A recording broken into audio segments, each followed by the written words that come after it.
Deu joinha, eu posso começar. Para mim é uma emoção, uma alegria muito grande estar aqui na CEONG, porque como a Denise adiantou, né, eu estive nas primeiras CEONGs. Tá? Eu comecei a fazer trabalhos no movimento espírita, eu tinha 14 anos. Né? Então, com 16 anos, meu pai era espírita, o Jacques ali estudou com o papai na União Espírita Mineira. Né? Com 16 anos, mais ou menos, eu acompanhei a uma palestra que ele foi dar na cidade de Divinópolis. E, chegando em Divinópolis, a gente foi hospedado pela Eliane. Não confundir com a Elaine, mãe da Clícia. E era feito no centro espírita que ela frequentava, apesar dela estar ligada à Associação Municipal Espírita, à AME da região, e também ao CRE, ao Conselho Regional Espírita da região. E numa das conversas entre as atividades, eu estava na sala dela, sentado, a gente começou a conversar sobre livros espíritas. E no Célia Xavier, que é onde eu frequentava, eu era responsável pela biblioteca, um dos responsáveis pela biblioteca. A gente emprestava 100 livros espíritas toda semana, ou mais, tá? Porque existiam muitas reuniões na casa e a gente fazia plantões após as reuniões e as pessoas que tinham interesse em procurar livro espírita nos procuravam. Na época não existia internet, não existia nada da estrutura digital que a gente tem nos dias de hoje. E o coordenador da biblioteca assim pediu aos trabalhadores: olha, vocês vão trabalhar na biblioteca, mas vocês têm que ler os livros, porque as pessoas vão pedir indicação para vocês. Então não adianta você trabalhar na biblioteca, só ir pegar o livro, o título que a pessoa pediu e entregar. E realmente, gente, chegavam, o número 1 das bibliotecas eram os romances. Então, tinha muita gente que era leitora de romances e a gente não tinha metade dos títulos que existem hoje. Mas a gente tinha muito bons romances. Então, eu e o outro colega de biblioteca resolvemos fazer uma espécie de uma emulação, uma competição entre nós. Tá? E a gente queria saber quem lia mais ao longo do mês. E, embora não seja a melhor forma da gente conhecer o espiritismo, da gente estudar, me deu uma visão de todo. Eu chegava a ler 15 livros por mês, né? Naquela época.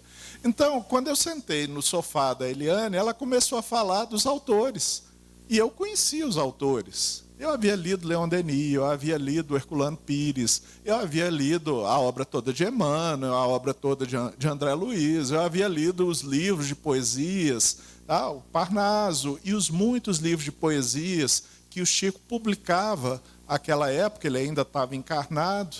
Né? Eu havia lido os romances de Divaldo Franco, e aí então Elaine falou assim: e Fernando Duó? Gente, Fernando Duó, ela tirou assim de dentro do baú. Né? Fernando Duó, no fundo do baú. Era um autor publicado pela FEB, que tinha romances.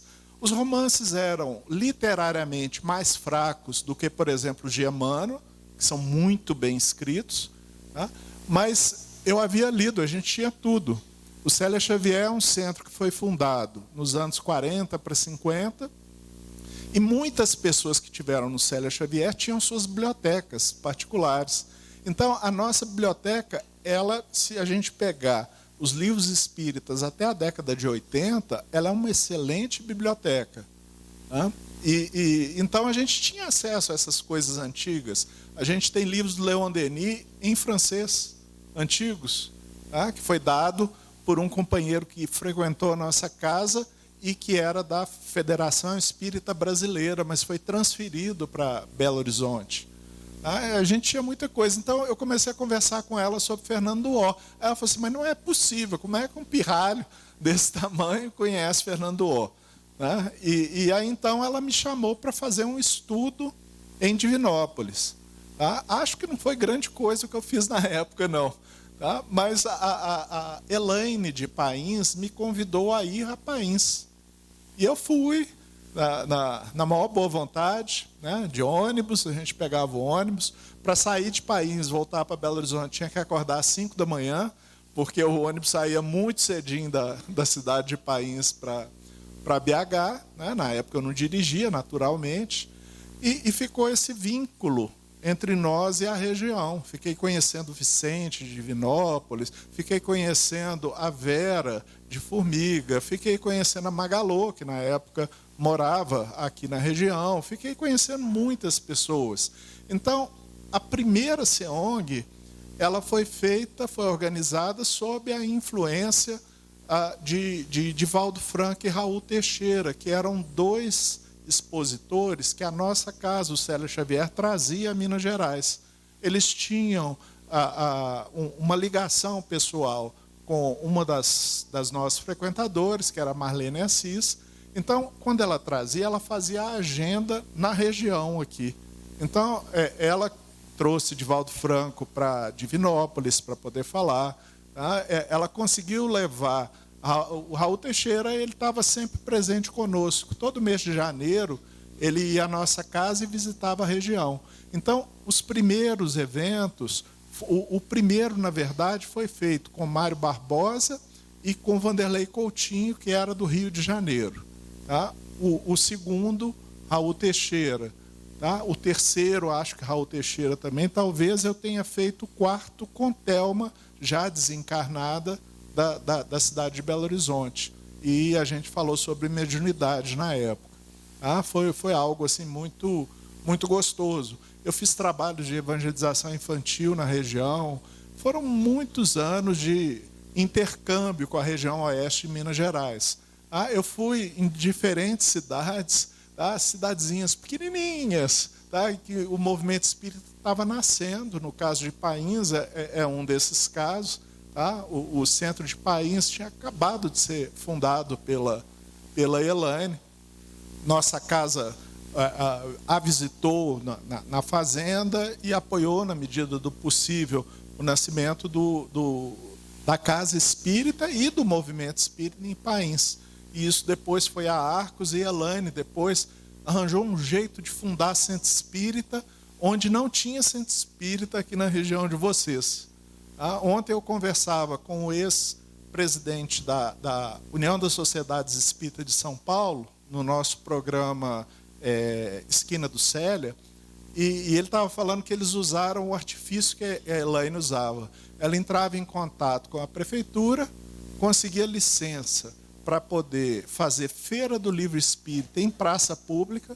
Tá? Eles, em São Paulo, faziam uma palestra em local público na cidade. E a palestra e a feira atraíam espíritas e simpatizantes que já existiam na cidade, mas talvez nem soubessem que uns e outros eram ligados ao espiritismo de alguma forma. E aí, na conversa bem mineira, aquela conversa que a gente começou aqui antes aqui da nossa palestra, eu já acertei uns 2 ou 3 compromissos aqui, né, só na conversa que vai e que vem. A Elaine se aproximava das pessoas, identificava quem era espírita e incentivava e oferecia apoio para a fundação de centros espíritas nessas cidades. Então, é muito provável que haja pessoas presentes da região cujo centro espírita nasceu numa feira de livro espírita na praça da cidade de vocês, graças a essa iniciativa que ela tinha. E ela não tinha tempo ruim, ela arregaçava mangas e fazia as coisas. Tá? Bom, acho que já falei um pouco do passado, já matei um pouco a minha saudade, tá? Desse tempo. Tá? Fiquei feliz de encontrar o João aqui presente, de encontrar alguns companheiros da época, e fiquei muito mais feliz de ver tanta gente jovem, de cara boa e disposição, num domingo de Páscoa, né? Aqui, tá? Reunidos para poder conversar sobre o espiritismo, para poder se encontrar, para poder cantar, tá? Para poder fazer a confraternização, que é uma das essências de estar juntos no meio espírita. Você queria falar alguma coisa? Eu acho que a primeira SEONG foi feita em Pains, tá? Porque a Elaine era presidente do Conselho Regional Espírita à época. Então, para ela, organizar em Pains era mais fácil. Então, foi levado para lá. Tá? A SEONG que eu fiz, eu não sei se foi Abaeté, eu não sei se foi Divinópolis. Tá? Eu já não lembro mais, porque foi numa escola, não foi num ambiente de centro espírita, então eu não me recordo aqui. Tá? Mas foi também, era itinerante a SEONG, e dependia de quem tivesse à frente do CRE na época. Tá? E foi assim que funcionou. Alguém quer perguntar alguma coisa? Pode perguntar. Não? Bom, então nós vamos viajar no tempo. Pode falar. Na primeira, eu vim como confraternista. Tá? Porque o Vanderlei Coutinho foi da nossa mocidade, estava no Rio de Janeiro à época. Mário Barbosa era muito ligado a nós. Eu acho que a última viagem que ele fez antes de desencarnar, ele ficou na nossa casa em Montes Claros. Minha esposa se recorda bem disso, e a gente viajou pela região lá do norte de Minas. Tá? Então, a gente veio e vinha assim, a mocidade do Célia vinha junto. Né? Vinha 10, 12, 13 pessoas. Tá? A gente praticamente assegurava o público mínimo da SEONG, tá? que era essa história. E existiam encontros de mocidades naquela época. Isso era uma coisa muito legal. Tá? Um grupo da mocidade de uma cidade se reunia com um grupo da mocidade de uma outra cidade e se aproximar. Nós ficamos conhecendo as pessoas da Sociedade Espírita Fraternidade na nossa casa, num encontro desses. Eles vieram conhecer o nosso trabalho de Natal. E ficaram conosco, estudaram conosco, participaram da reunião, participaram do teatro de Natal que a gente fazia. E aí as pessoas ficaram ligadas. E anos depois, eu visitava a Mansão do Caminho, não sei se vocês conhecem, o trabalho do Divaldo em Salvador. E aí eu estou sentado lá, junto com os visitantes, porque eles têm horários de visita, né, que estavam nos instruindo acerca da visita que a gente ia fazer na mansão. A mansão é um bairro, gente, praticamente.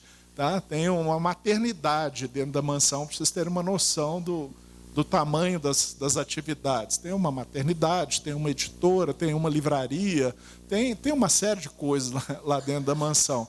E aí, a moça que estava do lado virou e falou assim: uai, Jader, é você? Ela não falou uai porque ela é do Rio, né?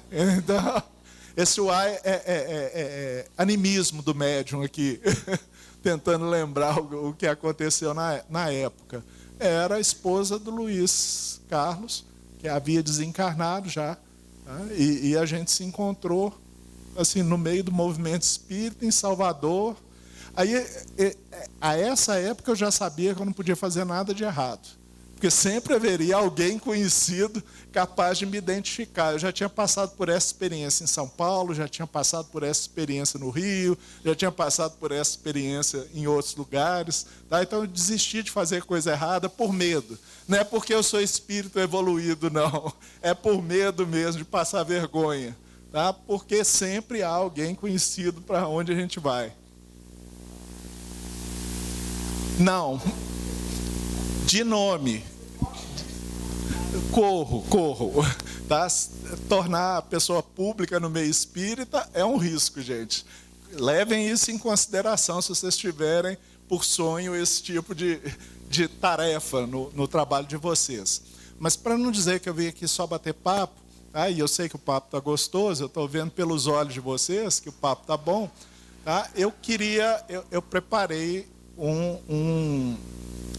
uma conversa para nós agora pela manhã. Vocês continuem à vontade para me interromper, pedir a palavra, tá? Só peço para levantar a mão para a gente ter uma ordenação no trabalho, né? E a Denise me mandou como o tema da SEONG foi escolhido. E eu li aquele negócio. Eu não sei se vocês lembram, mas tinham 3 passagens e tinham 3 capítulos do Caminho, Verdade e Vida. Né? E vocês escolheram um dos capítulos, né? Para ser o capítulo tema do evento. E aí eu olhei os outros 2, né? Fiquei com aquela caridade da Caritas, né? Tadinhos, eles foram abandonados. Tá? E os outros 2 falavam da Epístola de Paulo aos Coríntios.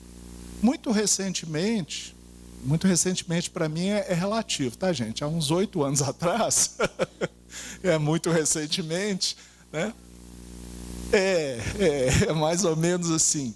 Eu tive em mãos uma dissertação de mestrado defendida na Universidade Federal do Espírito Santo sobre a Epístola de Paulo aos Coríntios. Tá? Então, a autora, ela leu com o olhar de historiadora.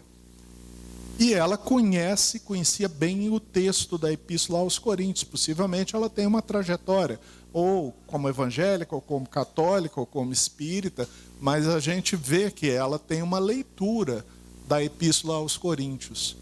Tá? E a Epístola é muito curiosa. A Epístola é uma carta dirigida não a uma pessoa, mas a uma comunidade. Tá? Então, ela foi dirigida à comunidade dos cristãos que se organizaram na cidade de Corinto, que não fica no interior de Minas Gerais, tá, gente? É o Corinto que fica na Grécia. Tá? Não sei se vocês conhecem a cidade de Corinto, na Grécia, mas é uma cidade muito curiosa para aquela época. Paulo parece ter escolhido, entre cidades pequenas e grandes, ele escolheu grandes centros. Algumas cidades são muito importantes, são capitais. Corinto era a capital da região administrativa do Império Romano naquela época. Era uma cidade estranha, porque ela tinha 2 portos. Ela ficava num pontal, vamos dizer assim, tá? Numa curva da Grécia, no mar Mediterrâneo. E o ambiente do mar era um ambiente assim, era um local que tinha tempestade, era um local em que as águas eram perigosas, era um local de difícil navegação. Então, os comerciantes da época, eles faziam o seguinte, eles paravam de um lado da cidade, desembarcavam seus navios para não ter que enfrentar a navegação, passava a carga pela cidade e embarcava num outro navio que já saía do outro lado da península. Eu me esqueci o nome da península. Tá? E, com isso, a cidade foi ficando rica. Era uma cidade tradicionalmente grega, na antiguidade, mas no ano 146 a.C., ela foi completamente destruída pelo Império Romano, porque ela se voltou contra o controle e a dominação romana sobre a região. E não ficou pedra sobre pedra, ela ficou completamente arrasada. Passados 100 anos, Júlio César resolveu reconstruir a cidade. E a cidade que Paulo chegou é essa cidade reconstruída por Júlio César no ano 46 a.C. Era uma cidade com uma riqueza por causa do comércio. Muitos artesãos trabalhavam lá e era a oportunidade que Paulo tinha de exercer seu ofício, porque Paulo viajava, Paulo divulgava o cristianismo, mas ele vivia do próprio esforço. Ele não dependia do pagamento ou do auxílio dos companheiros que o recebiam. Ele não queria ser pesado. Embora, na cultura dele, a cultura judaica, aqueles que divulgassem o judaísmo, que fossem sacerdotes, que fossem instrutores, eles mereciam receber pelo que faziam, porque isso era visto como trabalho. Não sei se vocês gostam de Netflix e se vocês assistiram Shitzel. Não assistiram Shitzel? Perderam, gente. O último dia que essa série foi ao ar foi agora no meu aniversário, 24 de março. Ela conta a história de judeus ortodoxos que moram em Jerusalém. E como são judeus ortodoxos, eles mantêm as tradições. Então, eu entendi a infância de Paulo assistindo o Shitzel. Ele era um doutor da lei. Ele era politicamente ligado ao partido, entre aspas, dos fariseus. Vocês conhecem os fariseus e a paixão absoluta que Jesus nutria por eles, né, ao longo da sua vida. Porque Jesus achava que os fariseus se preocupavam muito com o exterior e não se preocupavam com o interior. Então eram pessoas rigorosamente corretas no seu comportamento, mas não rigorosamente corretas na sua avaliação, nas suas atitudes. As suas atitudes não eram cristãs, naturalmente, e nem muito judaicas também, tá? Porque uma das coisas que Moisés fez com os judeus foi fazer com que eles se enxergassem como uma grande irmandade. É por isso que o doutor da lei pergunta a Jesus: quem é o próximo? Essa era uma pergunta banal para nós, né? Mas era uma pergunta cheia de significado político na época de Jesus. Porque eles enxergavam que os próximos eram os outros judeus. E aí o que Jesus faz? Quem se lembra? Como ele respondeu essa pergunta do doutor da lei? Quem é o próximo? Descia um homem de Jerusalém a Jericó. Conhece essa história? Essa história é qual? Como é que é o nome que a gente conhece? A parábola do bom samaritano. E quem que é o personagem principal dessa série antiga da Netflix da época de Jesus? É um samaritano. Os samaritanos, a Samaria era um reino acima da Judeia.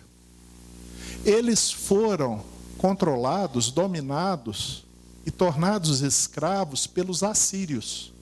Existe um livro na literatura espírita que conta essa época. Tá? Na verdade, é uma série, tá? que foi psicografada por uma médium paulistana. Perdão, falei bobagem e da grande. Por uma médium de Recife, que depois mudou-se para o Rio de Janeiro e que cedeu os direitos autorais da sua obra para São Paulo. Tá? Então, esses samaritanos, eles foram... Era a prática dos assírios arrancar os samaritanos da sua terra para não haver resistência. E levavam para outra terra desconhecida, onde eles iriam viver como escravos. Então, eles foram levados para a Síria, tá? E depois eles vão parar em Babilônia. Todo mundo já ouviu essas histórias no Antigo Testamento, nem que seja um pedacinho.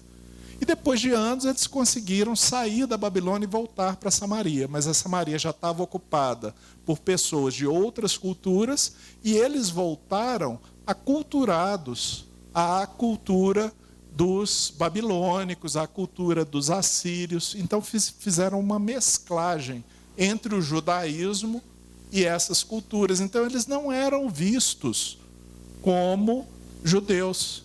Eles eram vistos como um judeu largado, né? A gente chamaria em Belo Horizonte, né? Um torcedor de pijama, aquele torcedor do clube que não vai ao campo, tá? Alguém que acabou criando um novo templo naquele local, tá? Para ficar mais fácil para não ter que ir a Jerusalém, tá? E isso matava de raiva os judeus, porque Jerusalém era a capital da Judeia. Então, quando Jesus fala de um samaritano que trata um judeu como se fosse seu irmão, tá? Jesus literalmente desancou os doutores da lei. Porque aí eles tiveram que responder. Quem foi o próximo daquele judeu que descia de Jerusalém a Jericó e que foi assaltado? E o que eles tiveram que responder? Fala alto, gente, vocês estão com medo. Não tem problema falar bobagem aqui. Tá? Eu mesmo me dou o direito de falar bobagem e dou a liberdade de vocês me corrigirem, sem problema. O importante é a verdade, né? O importante não é o ego. O ego fica para segundo, terceiro lugar. Um samaritano. Então eles começaram a ver que a mensagem de Jesus não era uma mensagem só para os judeus. E quem que foi que entendeu melhor? O Haroldo Dutra fez uma brincadeira sobre essa situação, né? E que os expositores espíritas começaram a contar a torto e a direito, né? E eu não sei se você já conhece, eu acredito que vocês já conheçam. Mas ele diz que Jesus, depois de desencarnado, ele pergunta para o pessoal: olha, tá difícil o movimento cristão, o que a gente faz? Tá? Aí diz o Haroldo que eles consultaram um aplicativo de seleção de pessoal, né? de aproximação, e falou: oh, nós achamos um homem. Jesus: que bom, mas ele é da oposição. Então, quem melhor entendeu essa mensagem de Jesus foi Paulo. E a gente está falando dele, lembra? Aí ele falou assim: não tem problema, contrata. E aí aconteceu o episódio das portas de Damasco. Paulo foi uma criança como no seriado Shitzel. Ele passou a infância decorando o Antigo Testamento. Vocês têm noção do que é isso? Ele decorou o Antigo Testamento. Ele decorou o que os doutores da lei, como eles interpretaram o Antigo Testamento. Ele decorou diferentes versões dos doutores da lei, tudo sob o ensino de Gamaliel, que era o professor dele. Você tinha uma escola centrada num professor. E ele teve um grande professor. É por isso que Emmanuel coloca no livro Paulo e Estevão da simpatia de Gamaliel pelo cristianismo no final da vida. Porque ele era um grande professor. Ele não era alguém capturado pela cultura judaica. Ele era alguém que queria entender o que é a justiça divina, quem é Deus. Então o discurso de Jesus tocava Gamaliel. Mas Paulo não. Paulo era aquela personalidade obsessivo-compulsiva, como a gente fala aqui na nossa psicologia.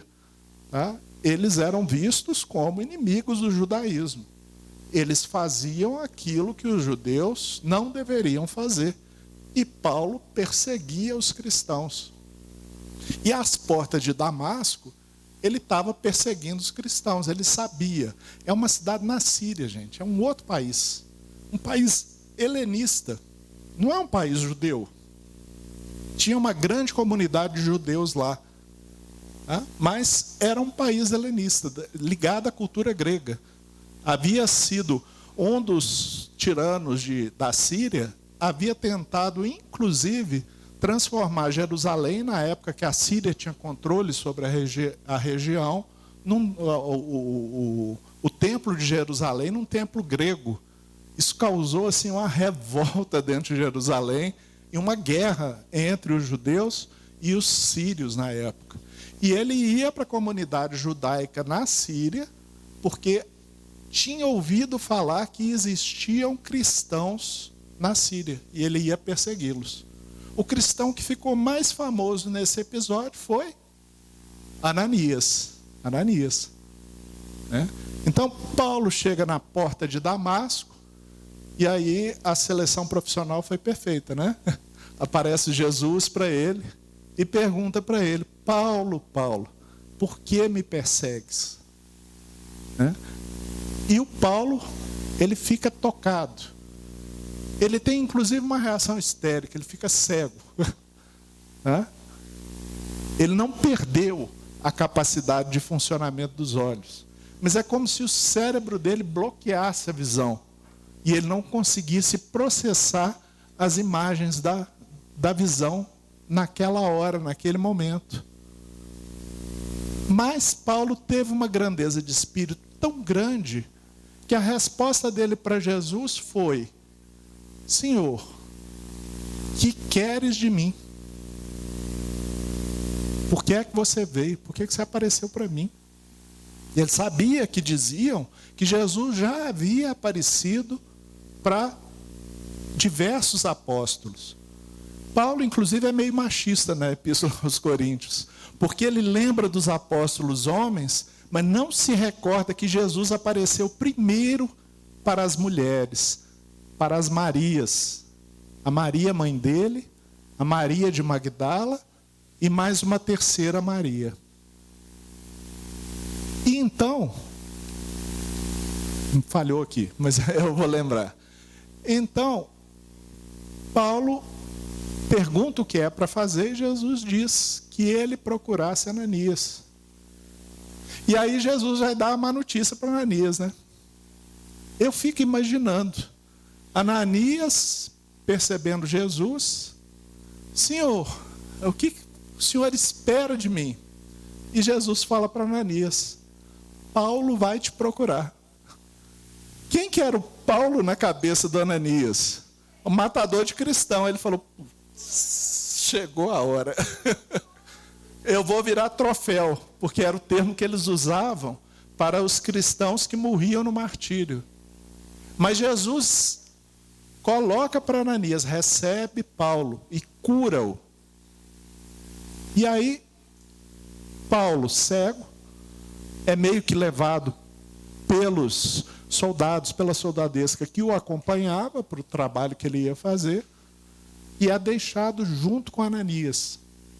E Ananias, então, tira como que escamas de peixe do olhar, dos olhos de Paulo, e Paulo volta a ver. Então, eu fiquei imaginando, doutor da lei. Paulo era fariseu. Doutor, uma pessoa que estudou desde a infância, que decorou toda a lei, que conhecia todas as implicações legais, conhecia toda a jurisprudência para o pessoal do direito que existia no povo de Israel, porque o reino de Judá era um reino cujas leis civis eram religiosas, eram as leis de Moisés. Então ele é como se fosse um grande advogado, tá? Ele é como se fosse uma pessoa de destaque na sociedade pelo grande conhecimento que ele tinha. Promotor, na situação em que ele se encontrava. E aí ele tem que abrir mão disso tudo, gente. Então eu acho que Emmanuel está com a razão. Porque os historiadores se perguntam, quando um historiador não acha uma evidência, ele não afirma que uma determinada passagem aconteceu. Aí, perdoem a expressão, os bestas que leem os historiadores falam assim: a história disse que Paulo não foi para a Arábia. Não, a história não disse que Paulo não foi para a Arábia. A história não tem evidências dessa narrativa que a gente encontra no livro dos Atos dos Apóstolos. É isso, são coisas diferentes. E aí tem os piores ainda que falam assim: a ciência não diz. A ciência não fala nada disso, gente. Eu sou professor universitário, sou doutor, tá? Na universidade, na minha área. Tá? Não é a ciência não fala disso, a ciência fala daquilo. A ciência é falível. É a primeira coisa que a gente aprende quando vai estudar metodologia do pensamento científico. A ciência é falível. A ciência busca evidências para sustentar suas afirmações. E aí, então, Paulo vai para a Arábia. E diz Emmanuel que ele consegue ficar num oásis, no meio do deserto, onde de dia ele costurava tendas e de noite ele estudava o cristianismo. E eu fiquei pensando, como é que esse homem aprendeu a estudar? Esse homem aprendeu a ler, decorar cada uma das falas, interpretar, aprender o que os outros pensaram, como os outros interpretaram diferentes formas de visões sobre essa fala, e agora ele se tornou cristão. Então ele não vai aceitar fazer por menos com o cristianismo. Só que a gente tem uma grande dúvida. Existiam livros escritos sobre o cristianismo? Estavam escritos nas peles de animal ou em pergaminhos naquela época? A história não sabe dizer. Era caríssimo. Mas Emmanuel diz que ele tinha anotações. Possivelmente um proto-Mateus. Um evangelho, ou seja, um conjunto de recordações que foram anotados ou por Mateus pessoalmente, ou por algum discípulo de Mateus, que Ananias deve ter passado a ele. Essas coisas eram vistas como tesouros no meio da cultura judaica. No Shitzel vocês veem eles descobrindo o bebê. O bebê era um pergaminho da Torá, que estava velho, desgastado e que depois não pôde ser reconstituído. Então ele tinha um bebê, que diz Emmanuel que ele carregava no peito. Quando eles foram roubados por assaltantes, Paulo tirava do peito e falava assim, não, eu tenho o evangelho aqui. Ele deve ter estudado esse pergaminho do mesmo jeito, ou esse conjunto de pergaminhos. Eu não sei se os cristãos do Oásis tinham também algum tipo de coisa escrita, ou se não era apenas a memória oral, tá, daquilo que foi ensinado para eles. Ele deve ter estudado aquilo ali até dominar completamente aquele pensamento. Ele ficou uma semana em Jerusalém, e aprendeu com os apóstolos. E como ele era, você imagina, o cara que estava matando cristão a pedra, aparece no seu centro espírita. Imagina que ele matasse espíritas à época na pedra. Ele aparece no seu centro espírita e fala assim, virei espírita. Eu não posso passar muito para frente aqui não, para não perder o foco, né? Qual é a primeira coisa que a nossa mente tenebrosa, que tem anos de trevas, séculos de trevas, qual é a primeira coisa que a gente ia pensar, gente? E nós não estamos errados não. Esse cara está infiltrado aqui para saber quem é quem e fazer a limpa geral. Então vocês imaginam o que deve ter sido para Paulo, tá, ser recebido dentro da comunidade de Jerusalém. E aí então, Barnabé, que havia fundado uma comunidade lá longe, Antioquia, uma das Antioquias, Antioquia de Psídia, se não me falha a memória, se a memória não estiver errada, se tiver, vocês me consertam. Tá? Pode olhar no celular, não tem problema, o importante é passar a informação certa, e não o povo ficar assim, a memória do expositor. Não, nada disso. Tá? E convidou Paulo para ir com ele. Então, Paulo estava tentando construir um projeto de trabalho. Quando eu trabalhei na Fundação João Pinheiro, existia um técnico que estudou na Fundação Getúlio Vargas, que ele chegava para as instituições do Estado de Minas Gerais e fazia 3 perguntas. O que vocês fazem? O que vocês desejam fazer? Como fazer isso que vocês desejam? É a pergunta que eu acho que a gente deve fazer para o nosso centro espírita e para a nossa alma. O que é que nós fazemos hoje? Na dimensão espírita, naturalmente, é sobre isso que estamos conversando. Isso serve para outras áreas da vida. Mas é sobre isso que a gente está conversando hoje. O que você faz hoje? O que você deseja fazer? O que é bom para a sua comunidade? O que é bom para a sua família? O que é bom para você? O que te faz sentir realizado? O que poderia ser feito? Eu fico imaginando a comunidade do Divaldo. Eu tenho medo de entrar na Mansão do Caminho e viver um tempo lá como voluntário. Porque o homem dorme, assiste o Fantástico no domingo, dorme, chama o povo e fala assim, nós vamos fundar uma maternidade. Já pararam para pensar nisso? Para fazer com parto natural. Tá? Eu ficaria assim, ansioso só de ouvir. Só de ver que o Divaldo vai propor um novo serviço, eu já ficaria ansioso. Uma maternidade, Divaldo, aqui mesmo. Vocês já foram na Mansão do Caminho? Ô, gente, sabe Ribeirão das Neves? É depois. se pensado em termos de Belo Horizonte, é depois. Tá? O companheiro nosso, Bira, que eu conhecia à distância pela internet, ele sabia que eu ia participar de uma banca, e eu pedi a ele, eu posso ir conhecer a Mansão do Caminho? Ele pode, eu vou te buscar. Não, eu vou de Uber, eu vou de táxi. Não, eu vou te buscar. Aí ele foi me buscar. E eu entrei no carro e nós estamos batendo aquela conversa, né? Salvador para lá, Belo Horizonte para cá, baiano falando, mineiro falando, aquela conversa trocada. Aí ele entrou na estrada. Eu falei, vixe, esse homem vai me sequestrar. Entrou na estrada e começou a andar na estrada. E andou, sei lá, uns 20, 30 minutos pela estrada, até chegar no bairro do Pau da Lima. Quando chegou no bairro do Pau da Lima, aí eu fiquei assim seguro. Ele não vai me sequestrar, não. Quem vai me sequestrar é o povo dessa favela aqui ao redor da Mansão do Caminho. Aí eu entrei na Mansão do Caminho.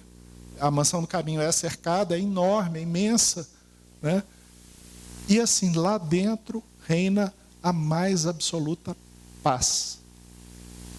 O povo troca tiros, tá, no bairro do Pau da Lima, mas respeita a Mansão do Caminho, porque a Mansão do Caminho recebe os filhos daquela comunidade.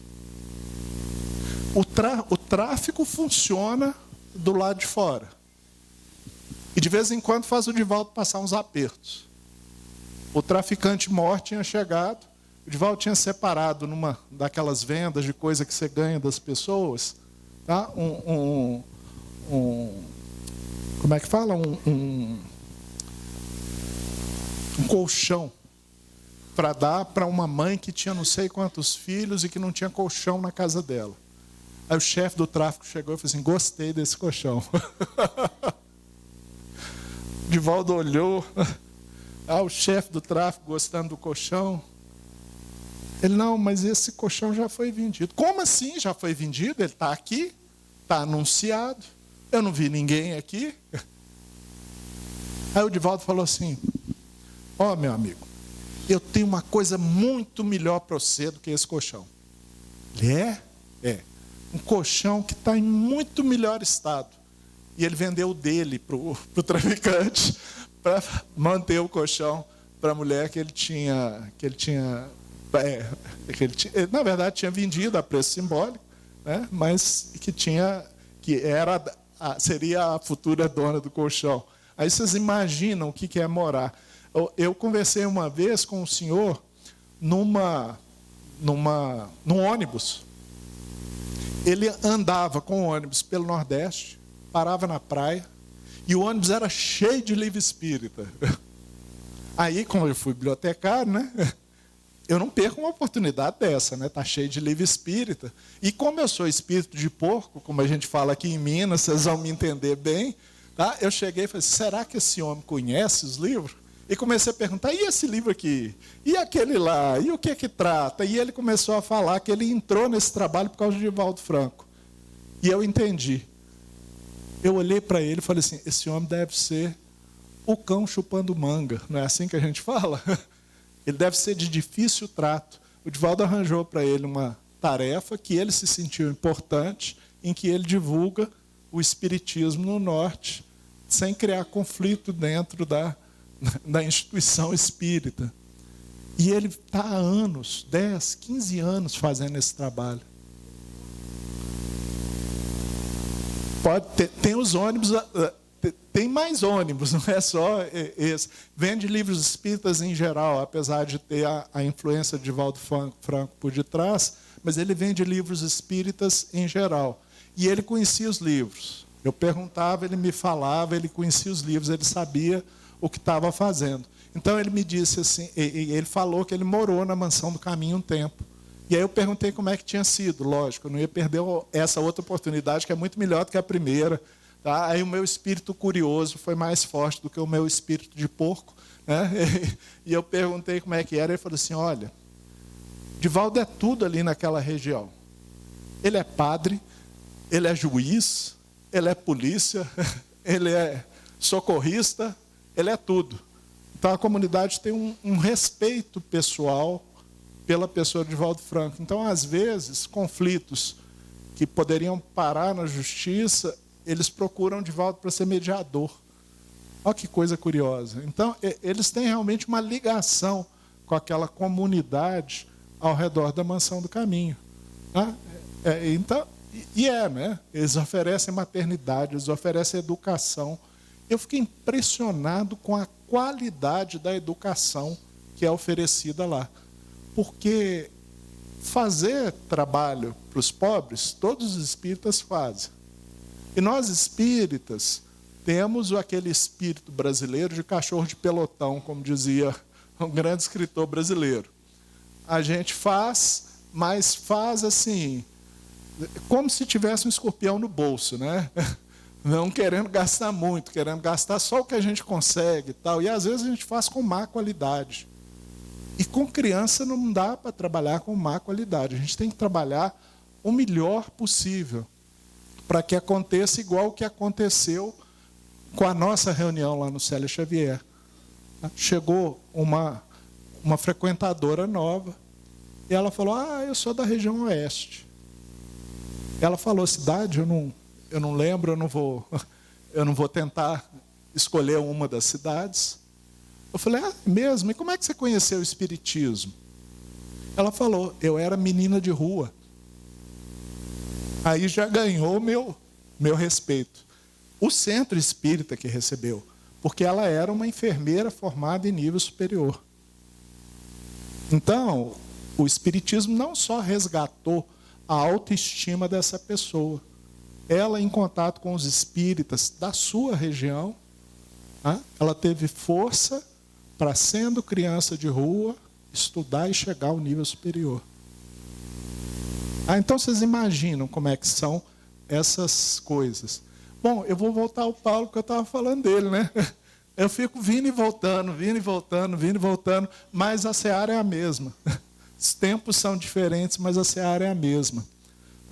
E Paulo, quando vai a Corinto, que é as duas epístolas que estavam aí na série para ser estudadas nessa SEONG, quando ele chega lá, ele fica 18 meses em Corinto. Gente, o que Paulo tem para fazer tanto tempo em Corinto, trabalhando como tecelão? Ele está fundando uma comunidade cristã em Corinto. Corinto é a cidade que já falei, rica. Eu li um autor ontem que falava assim, era o sonho de consumo dos romanos daquela época. Que era uma cidade rica, com um comércio rico, e uma cidade cosmopolita. É como você entrar em São Paulo. Você está em São Paulo, fala assim, estou no Brasil. Aí você entra na USP. Aí você fala assim, estou no Japão. Tanta gente de olhinho puxado da comunidade japonesa que estuda na USP, porque eles são bons de serviço. E aí você vai para o Bexiga e fala assim, estou na Itália. A cidade de Corinto era assim. Então eu tinha a cultura romana, eu tinha a cultura grega, eu tinha a cultura judaica, eu tinha ainda os egípcios de Alexandria, que se mudavam para Corinto, e eu tinha sírios que moravam em Corinto. Essas são as 5 maiores nacionalidades em Corinto. Então são pessoas que vivem, que acreditam em coisas totalmente diferentes, vivendo juntas. E qual que é a mensagem de Paulo para o cristianismo? Qual que é o sonho de consumo de Paulo? Uma comunidade cristã. Então, o maior desafio em Corinto, eles faziam à época a refeição comunal. Ao invés de ter uma missa, ou de ter uma confraternização, eles se reuniam na hora do almoço, os membros da comunidade cristã assentavam à mesa e almoçavam juntos. E aí ele tinha um prefeito assentado na mesa, um grego, um egípcio, ele, que era judeu de origem, embora fosse cidadão romano, como todo mundo sabe, né? Então ele tinha pessoas de diferentes origens. O almoço para um romano, gente, eu estou falando de coisas miúdas, coisas pequenas. Quem me lembra isso é Humberto de Campos.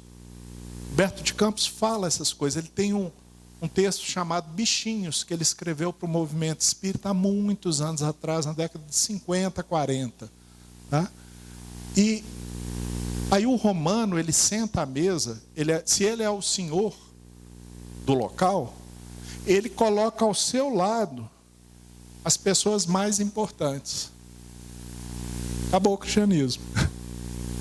Para o cristianismo não tem pessoa mais importante. Todos ali são o quê? Irmãos, filhos do mesmo Deus. Concordam? Vocês concordam comigo? Então, eles sabem que o romano está colocando aquele que ele considera mais importante ali, sentado do lado. Mas isso é um tiro no pé de uma comunidade cristã que está se formando. Então, são as pequenas coisas. São as coisas que no dia a dia eles não perceberiam, porque cada um vive com os seus, e que eles começam a perceber. Isso soa de forma estranha para vocês, num centro espírita, num país igual ao Brasil? Onde tem 1 milhão de católicos, tem gente que chega ao espiritismo de um materialismo profundo, de um ateísmo, de uma descrença. Tem gente que desligou da religião, que acha que o que existe é isso aqui. E Paulo escreve para eles, né? Se a ressurreição, na verdade ele está falando da imortalidade da alma de Jesus. Se a ressurreição não existe, então comamos e bebamos. Porque a vida que existe é a vida do corpo. E acabou, acabou. Então vamos viver o corpo e o presente.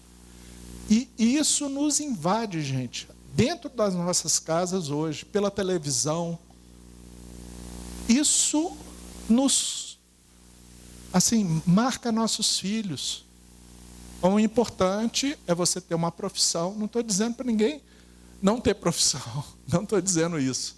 Mas o mais importante da vida é você ter uma profissão, ganhar dinheiro, ficar bem de vida. E é essa que é a mensagem cristã? Não. A mensagem cristã é: você é uma alma mortal. A sua vida não acaba com a morte. Esse corpo aqui é igual uma roupa. A gente usa ela hoje, amanhã a gente troca de roupa. E a gente vai mudando de roupa à medida em que vive. E a gente vive pra caramba. A gente não vive 50 anos, 60 anos. Agora a gente tem 100 anos, né? Eu tenho uma colega minha de fisioterapia que tem 94 anos. E está lá firme e forte, chega sozinha. Faz as coisas com mais limitação, mas faz os exercícios que a professora passou para ela. 94 anos. Lúcida. Toca cavaquinho, gente. Toca violão também, mas o traste do violão dela caiu. Então, percebam essa mensagem cristã. E aí, Paulo estudou, ficou 18 meses com eles, por quê? Para instruí-los no cristianismo. Quem é o Cristo?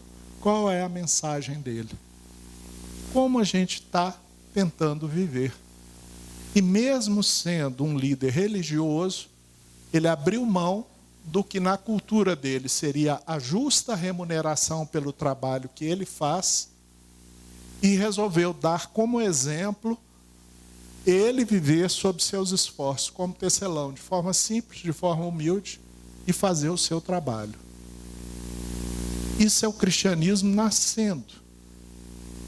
Aí Paulo, passa-se o tempo, né? Ele sai daquela cidade fantástica e ele está em Roma para ser julgado pelo imperador, porque ele não deixou os judeus levarem ele à praça pública e apedrejarem até a morte, que é o que eles queriam fazer. Ele, não, eu sou cidadão romano, alto lá, eu tenho direito a ser julgado por César. E ele deve ter pensado lá por dentro: espero que César esteja bastante ocupado para eu viver mais uns anos aí no meio dessa história, né? Espero que ele tenha que julgar muita gente. E Paulo conseguiu fazer muita coisa nessa viagem a Roma. Tanto é que a primeira epístola de Paulo que abre a parte do Novo Testamento que ele escreveu é a Epístola aos Romanos. A dos Coríntios vem depois. E aí então chegam os enviados de Corinto, sentam com Paulo e falam assim: Paulo, está tendo um problema lá na cidade.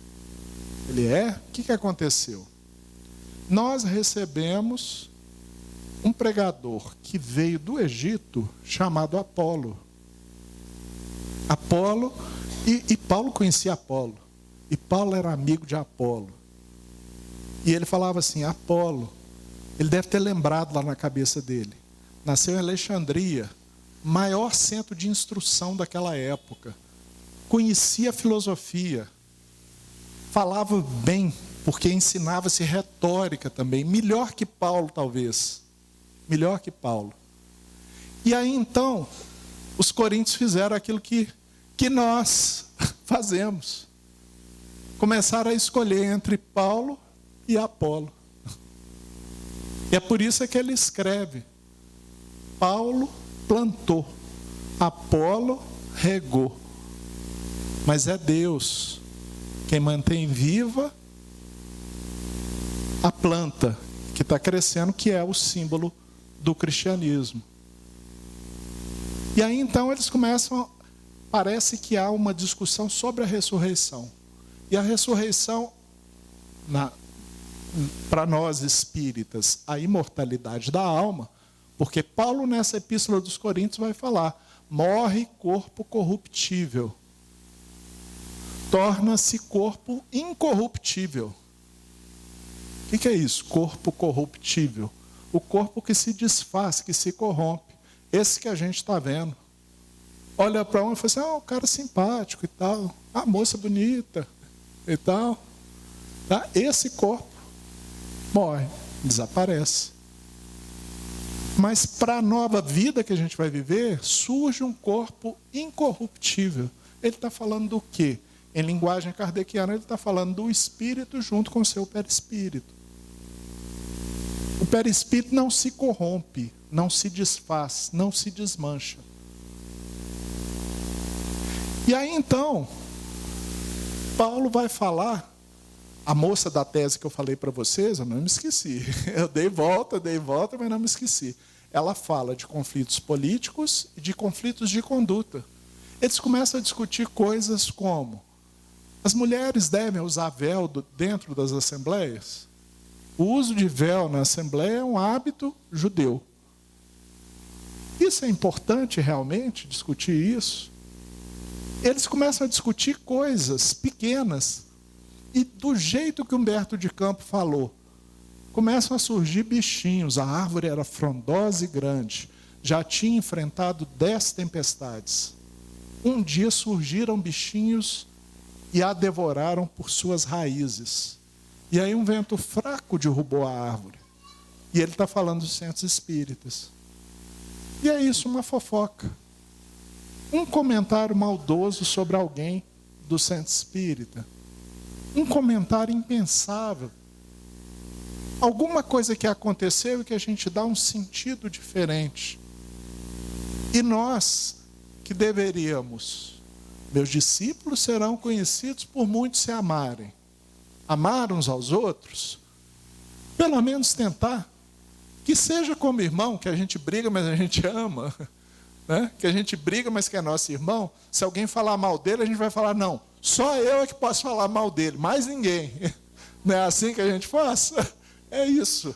Se a gente fosse mais irmãos entre nós, esses bichinhos não chegariam. E é isso que Paulo tenta controlar na carta aos Coríntios. Os conflitos de conduta e os conflitos políticos. Quem vale mais, Apolo ou Paulo? E Paulo fala: nem Apolo, nem Paulo. O que vale mais é o Cristo, é Jesus. E o que eu ensinei é o que eu testemunhei, ou o que eu aprendi daqueles que testemunharam. E aí Paulo coloca lá na epístola: Jesus foi crucificado publicamente, foi sepultado publicamente, e é isso que a gente está aqui hoje, né? Celebrando. E saiu, voltou do sepulcro. As pessoas dizem assim: se existe vida após a morte, ninguém voltou para contar. Jesus voltou. Jesus contou. Os gregos não acreditaram. Paulo esteve no Areópago pregando, e quando ele falou do homem que voltou da morte, eles riram e deixaram para lá. Mas Jesus voltou. E são bilhões de cristãos hoje no mundo. Bom, gente, eu acho que meu horário já deve estar estourando. Que horas são? Ainda tem? Mas que horas são? Não, eu preciso ter uma noção. Meio-dia, gente. 5 minutos. 5 minutos. Passaram-se 1.800 anos. 1.800 anos e estávamos na Europa, na França. O século XIX foi o século do nascimento e da semeadura do materialismo na nossa sociedade. Kardec, naquela época, escrevia sobre o que seria da sociedade se o materialismo se tornasse predominante. E hoje o materialismo é predominante, e muitos de nós nem percebemos isso. Kardec falava: que incentivo as pessoas terão para viver se elas acreditarem que são um corpo que morre e que desaparece? Com que força elas enfrentarão o sofrimento se acharem que após aquele sofrimento virá a morte, e com a morte virá o nada, e que o nada poderá ser uma opção para não sofrer? Isso é tão marcante que a médium Ivone Pereira, na década de 1920, começou a psicografar a memória de um suicida.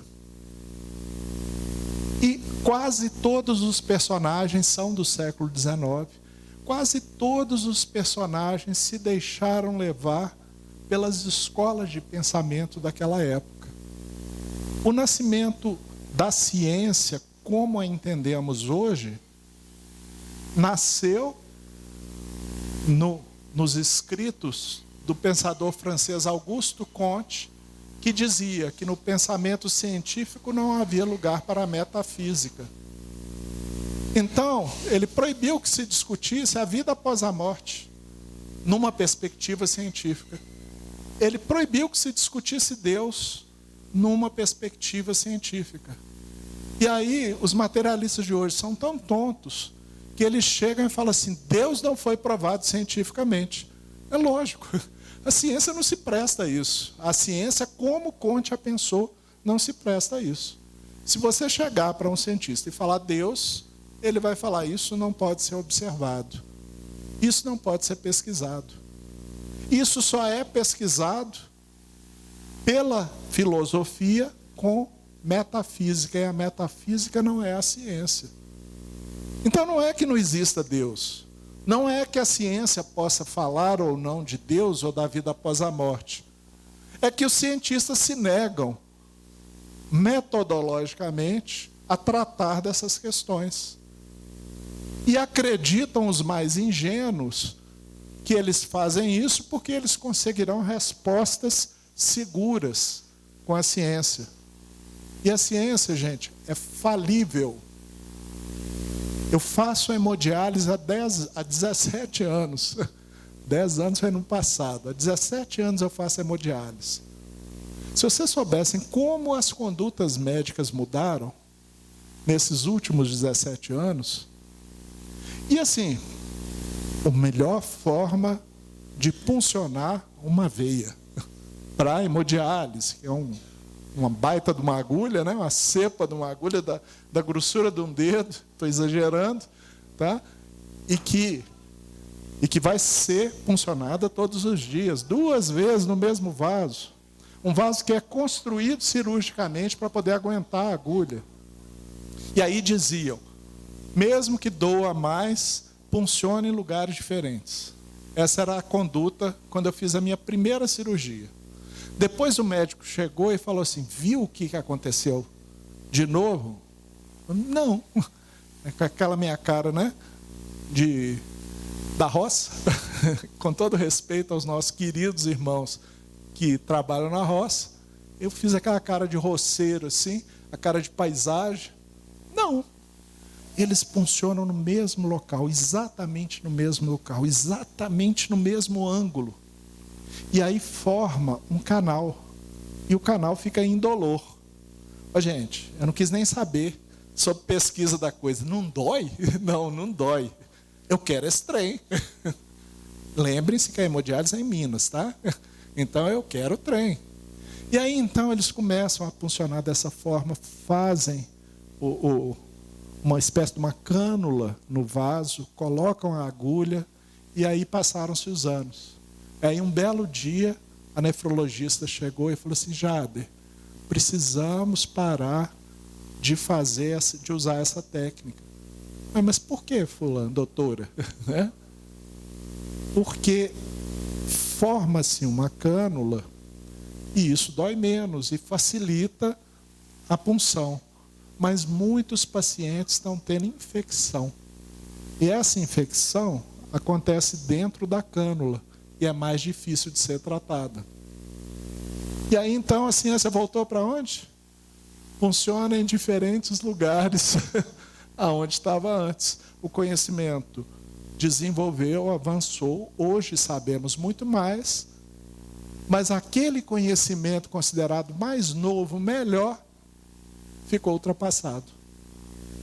Então, gente, eu vim hoje lendo o que os espíritos de alguma forma trouxeram para vocês, para falar disso. Onde estão, né? O que fazem, onde pretendem chegar.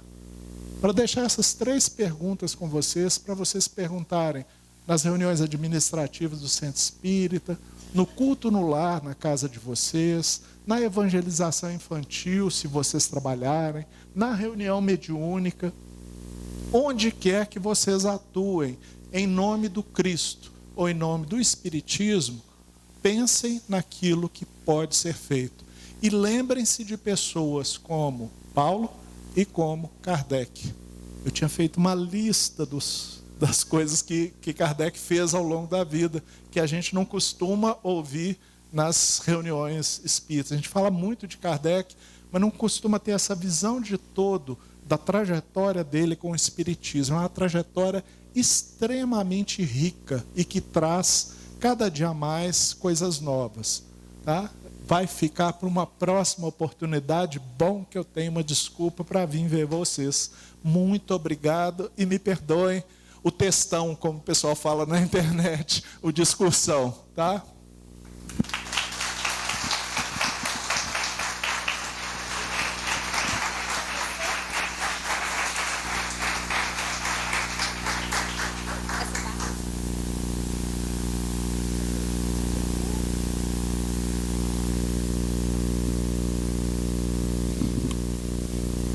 Amigos,